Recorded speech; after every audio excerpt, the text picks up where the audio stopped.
Saint Martin. আমরা আসছি ঢাকা থেকে। যারা ঘুরতে পছন্দ করেন তারা বছরে 1-2টা ট্যুর অবশ্যই দেওয়া উচিত। এটি আমাদের রিসোর্ট। আমরা ঢাকা থেকেই আগে থেকে বুক করে রাখি। আমরা একটা গ্রুপ ট্যুর দিতে আসছি সেন্ট মার্টিন।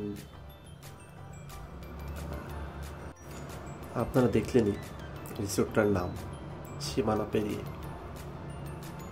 চলুন আমরা একটু দেখি এই রিসোর্টটা আসলে দেখতে কেমন, রিসোর্ট থেকে সাগরের ভিউটা কেমন। প্রথমেই রিসোর্ট থেকে ঢুকে রিসেপশন থেকে তারপরেই খাওয়ার রুম। এখানে একসঙ্গে অনেকেই খাওয়া যাবে। জায়গাটা ভালো, সিমসাম। এবং ঠিক সোজা বের হলেই আমাদের কাঙ্ক্ষিত, আমরা যেটার জন্য এত দূর পাড়ি দিয়ে আসা, সমুদ্র সৈকত। এক কথায় অসাধারণ। রিসোর্ট থেকে বেরোলেই আপনি সমুদ্র পাবেন। সামনে হালকা বালু,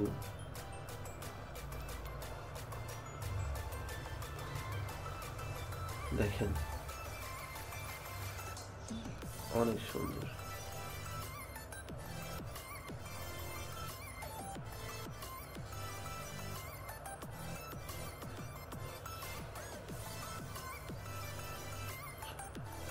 এটি আমাদের রুম থেকে উপর থেকে, আমরা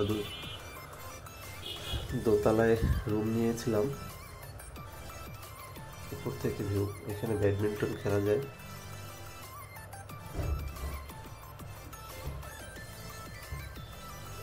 কটেজগুলো সুন্দর, ভেতরের পরিবেশটাও খারাপ না, আমার কাছে ভালো লাগছে।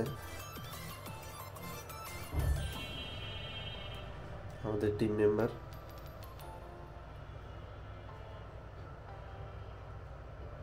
এটা আমাদের কটেজ।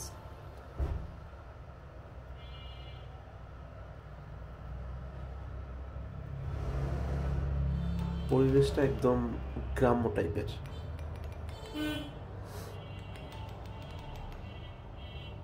যারা গ্রাম পছন্দ করে তারা এই ধরনের কটেজে এসে থাকতে পারে।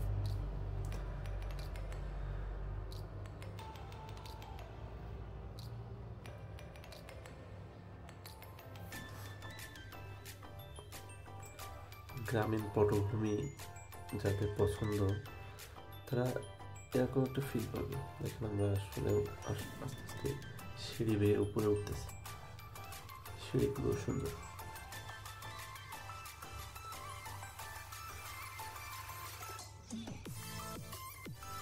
চলুন দেখি আমাদের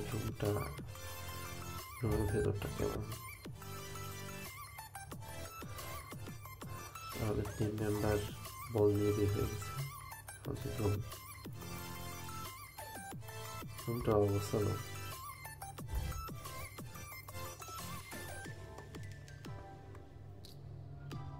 এটা আমার বেড।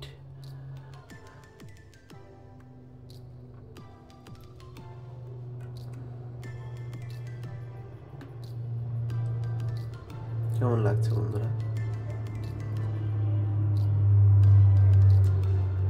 সব থেকে বড় কথা, এখান থেকে বেলকনি থেকে আপনি সমুদ্র দেখতে পারবেন, সমুদ্রের গর্জনটা নিতে পারবেন, ঢেউয়ের আসে পড়া শব্দটা অনেক সুন্দর লাগে।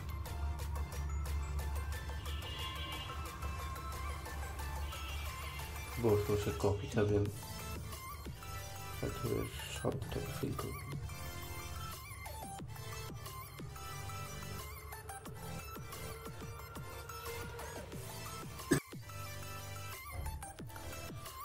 সব থেকে এই জিনিসটা আমার কাছে খুব ভালো লাগছে, আপনি রাতের বেলা এখানে বসে আড্ডা দিতে পারবেন বন্ধু মিলে।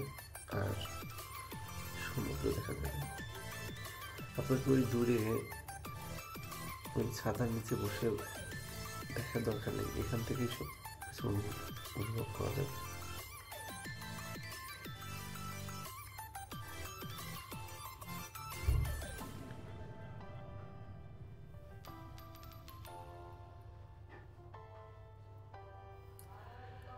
এখান থেকে এক নজরে